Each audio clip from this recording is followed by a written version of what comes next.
శ్రీ లక్ష్మీ నరసింహ స్వామివారి దేవాలయానికి కేవలం ఒక 1/2 కిలోమీటర్ దూరంలో అంతర్వేది దేవస్థానం గ్రామంలో ఈరోజు 17,33,00,000 రూపాయలతో రక్షిత మంచినీటి పథకాన్ని గౌరవనీయులు ఉప ముఖ్యమంత్రి వర్యులు పవన్ కళ్యాణ్ గారు ప్రారంభోత్సవం చేశారు.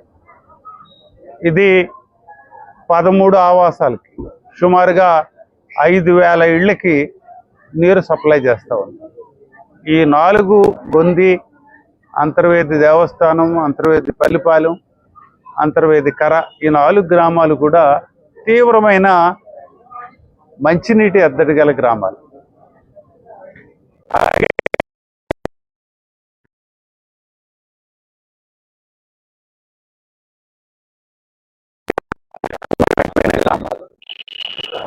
ఇలాంటి ప్రదేశంలో రక్షిత మంచినీటి పథకం తీసుకురావాలి అని దీన్ని ఒక ప్రతిష్టాత్మకంగా తీసుకొని ఈ రోజున ప్రారంభించుకోవటం, ప్రతి ఒక్కరికి కూడా మంచినీరు అందజేయటం అనేది ఒక గొప్ప విషయం అని చెప్పి నేను భావిస్తూ ఉన్నాను.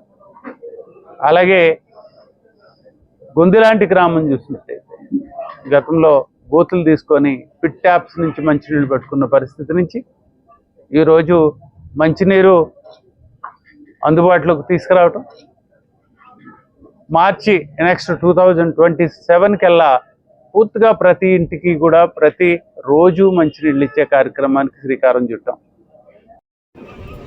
గోదావరి గ్రిడ్ పథకం, అదే అమరజీవి జలధార అనే కార్యక్రమం కింద, అదే ఇది ఒక 4 నెలల క్రితం ఉప ముఖ్యమంత్రి వర్యులు శంకుస్థాపన చేయడం జరిగింది. ఈ కార్యక్రమాన్ని, ఈ పథకాన్ని పైలట్ బేసిస్ మీద రాజోల్ నియోజకవర్గంలో అమలు చేయడం జరుగుతూ ఉంది.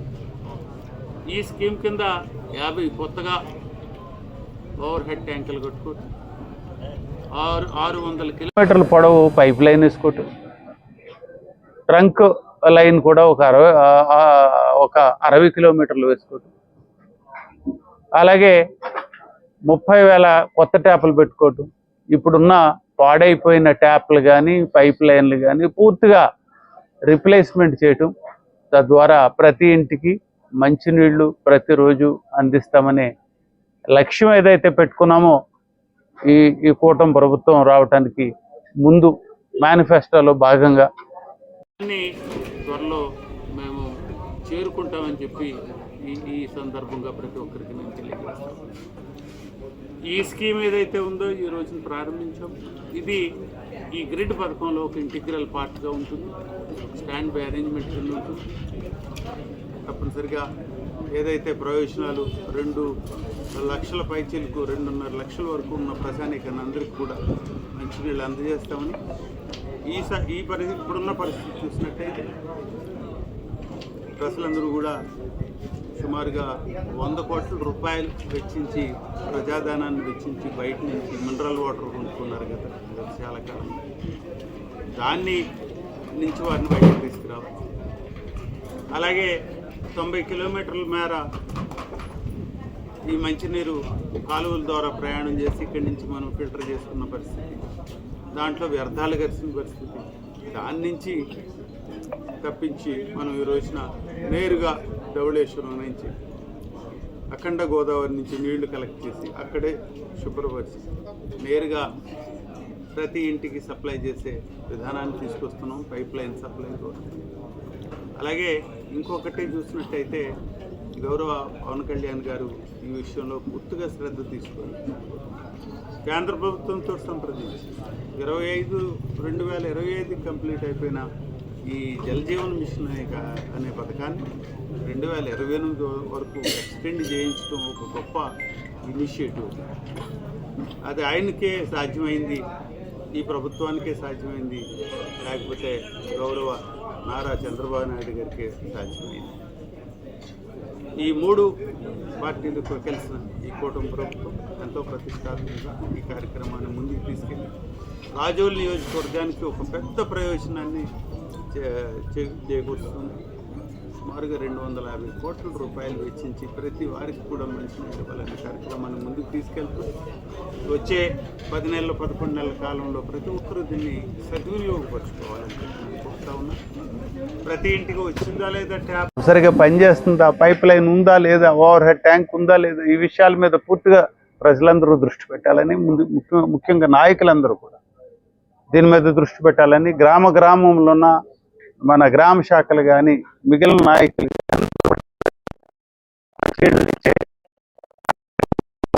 కానీ ఏదైతే ఈ మంచినీటి పథకాన్ని పెద్ద ఎత్తున తీసుకెళ్ళి ఒక గొప్ప మార్పును తీసుకురాబోతున్నాము.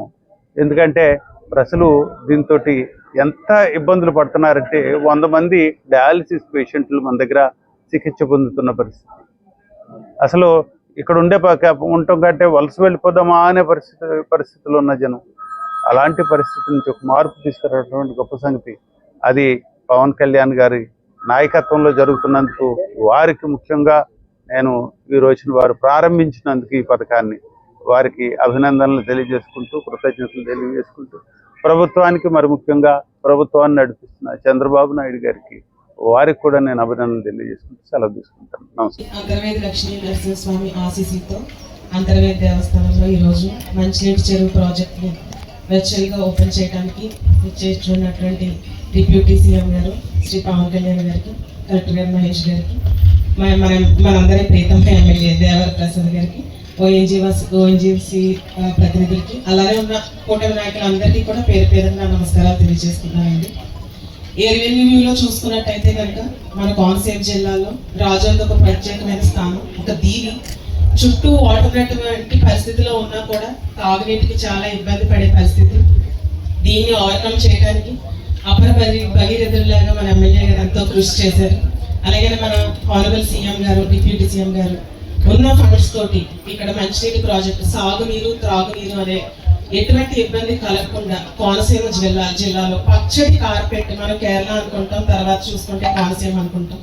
ఈ కోనసీమ సాగునీరు త్రాగునీరు అలాగే వైద్యం విద్య ఇటువంటి మౌలిక ప్రణాళికలకి ఎంతోగాని వాళ్ళు ఎంతో చొరవ చూపించి ప్రతి కార్యక్రమంలోని కోనసీమ జిల్లాలో ప్రత్యేక దృష్టి సారిస్తూ అందులోనూ కూడా మన డిప్యూటీ సీఎం గారు మన రాజులకి ప్రత్యేకమైన శ్రద్ధ చూపిస్తూ ఈరోజు ఈ కార్యక్రమానికి హాజరవుతున్న సందర్భంగా మన కూటమి తరఫున మరి పేరు పేరున కూడా అందరికీ కూడా ధన్యవాదాలు తెలియజేస్తాను. శాసనసభ ఎన్నికల్లో దేవవరం ఎన్నికలంతా తిరిగాను.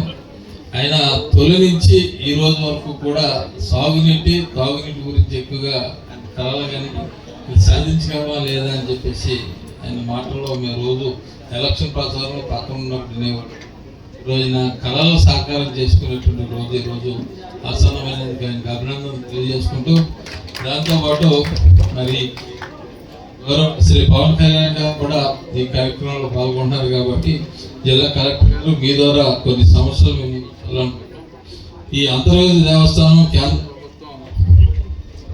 ప్రసాదం టీంలో తీసుకుని ఈ టెంపుల్ డెవలప్మెంట్ కూడా రాష్ట్రం ద్వారా ఈ జిల్లా ద్వారా దాన్ని రికమెండ్ చేయాలని, అలాగే ఇంకోటి కోస్టల్ క్యారిడార్ గతంలో సాగరమాల కింద డెవలప్మెంట్ చేయాలనుకున్నారు.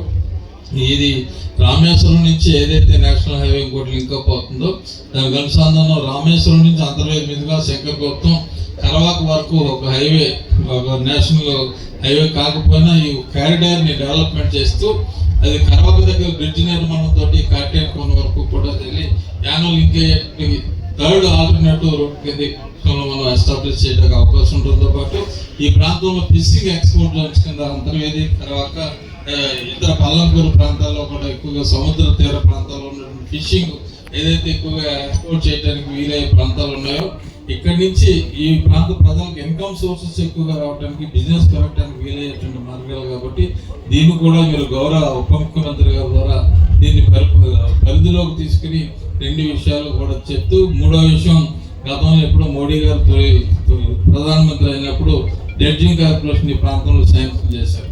అది శాంక్షన్ గానే ఉంది, దాని వర్క్ స్టార్ట్ అవ్వట్లేదు.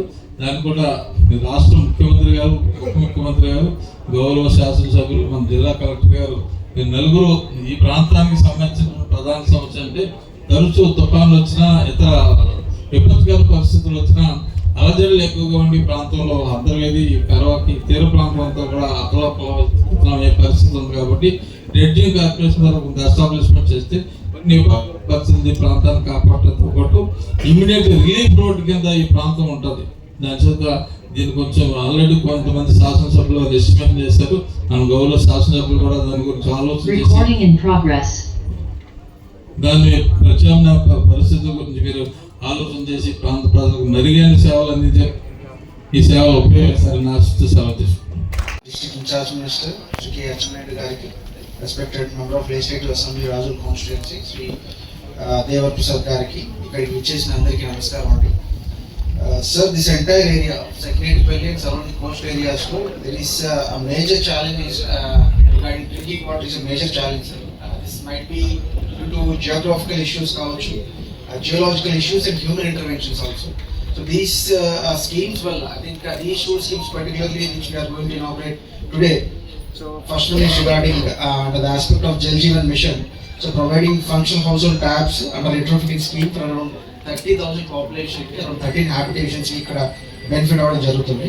At the same time ONGC సహకారంతో providing rapid sand filters at Gudimellanka CPWS scheme. So Gudimellanka CPWS scheme రఫ్లీ caters to around 97 habitations. So ఈ two aspects which are long pending and definitely ఇక్కడ ఉన్న మన టోటల్ అరౌండ్ 40-50,000 పాపులేషన్ కి standard of living definitely the rise and being a basic necessity. So drinking water aspect లో ఇక్కడ they are lot of issues, major challenges regarding saline water intrusion into the underground water areas. So these two schemes definitely have a tremendous impact on the living of people, sir. So it's very happy to be part of this program and definitely in coming days which MLA already raised చేశారు. So జల్దారా project ఏదైతే మనకి water grid project ఏదైతే schedules confirm అయ్యిందో inauguration కూడా జరిగింది మన అధ్యక్షతన. So అది నెక్స్ట్ మార్చ్ ఆర్ జూన్ లోపు కనుక క్లోజ్ చేయగలిగితే that will definitely have tremendous impact in complete central delta of Godavari, sir. So I wish everyone good happy success for this program. Thank you very much.